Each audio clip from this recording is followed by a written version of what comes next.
Gates makes $196,700. And then look at Lockheed Martin, who's a contractor to the Department of Defense. The president, Robert Stevens, makes $23 million. These CEO salaries are ridiculous in comparison to what the government makes. So when you complain about pensions and benefits, those are minuscule compared to the benefits that these upper echelon managers make. Let's just be real about that. But that's true. But let me give you the salaries of, for instance, Supreme Court judge. John Roberts, he's a Chief Justice. He makes $223,000. We talk about unions, and we say union is also a business, folks. Gerald McKenty, he's the American Federation of State, County, and Municipal Employees. He's the president. He makes $543,829, more than President Obama. Folks, the average junior enlisted member, typically with a high school degree, earns about $43,000 a year in the military. But take a look at this. Donovan McNabb, the Redskin guy, $11.2 million. The salaries are all over the place. Jim Vance, the news anchor, he makes $1.3 million. But at the same time, a newspaper reporter, he only makes $70,000. But take a look at this. Mystics, which is the ladies basketball players, they only make $103,500, plus a bonus if they get one. I have a controversial opinion on this. People will not agree with me. But if women could dunk like men could dunk, I think it would be a different ball game. And I think to do that, we either need to be taller or the basket needs to come down a little. But they can't right now because their physical limitation and height. Generally, they don't dunk. There's a few that do. But if we could dunk a lot more and put on the kind of tricks and everything else, I think you would see the sport of women's basketball just go through the roof. I think there's enough women out there who love sports like me who would come and watch and be willing to come and pay high ticket fares. That would improve the salaries of these players. And folks, if you want to know more about who's making what, well, Washingtonian this month, you get everything. Well, folks, I don't know if you saw this story in the Post, but I found it very interesting. You know what India is starting to do now?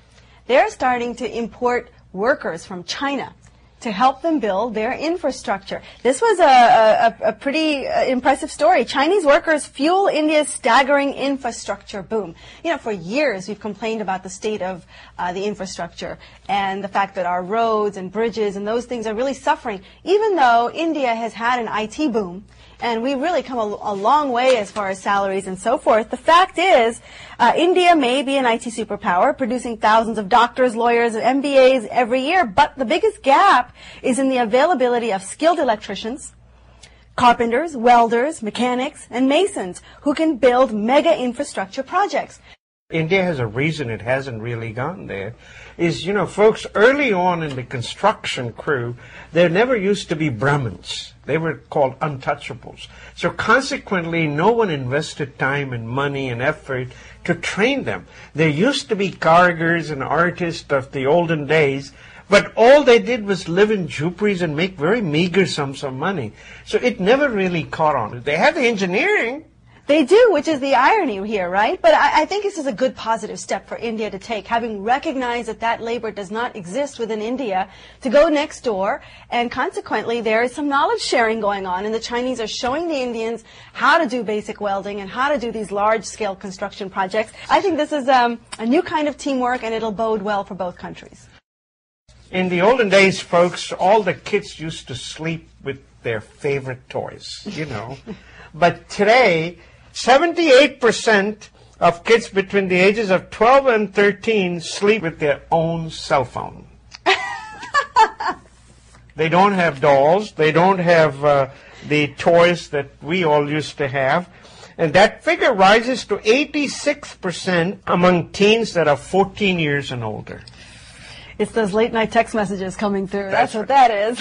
21% of those 18 through 34-year-old check their Facebook once in the middle of the night.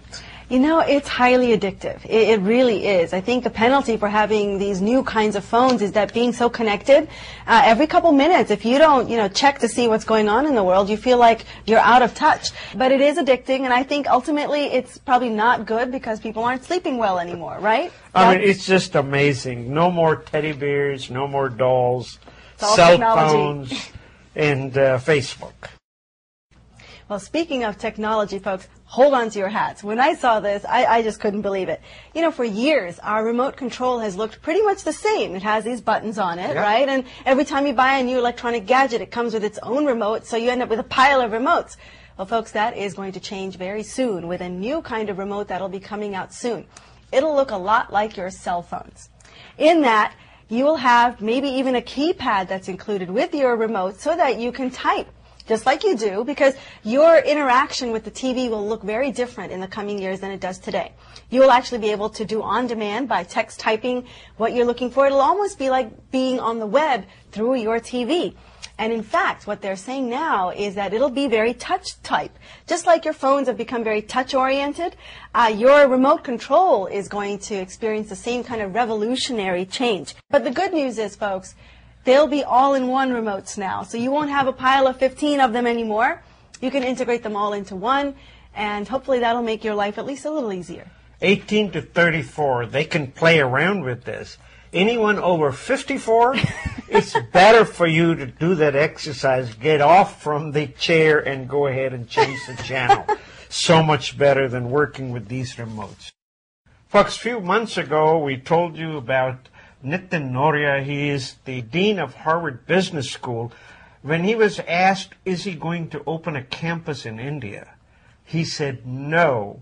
They have no plans to open a campus in India. And then here comes Mr. Tata with a $50 million gift, the first international gift of that size that the university got. Now, how long do you think he's going to stay with no campus in India?